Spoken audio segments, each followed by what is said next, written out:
கடகம். கடக ராசிக்கு 12ஆம் இடத்தில் இருந்த குரு இப்போ ராசியிலேயே வரார்.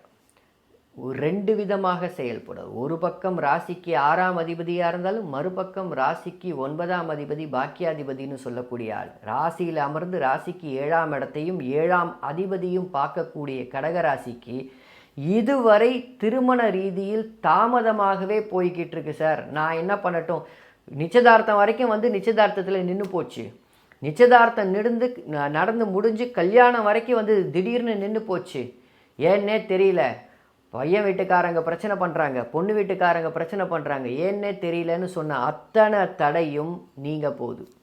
திருமணத்தில் இருந்த அத்தனை தடையும் நீங்கும். யாரெல்லாம் காதல் செஞ்சுக்கிட்டு இருக்கீங்களோ கண்டிப்பாக காதல் கைகூடக்கூடிய தருணமாக உள்ளது.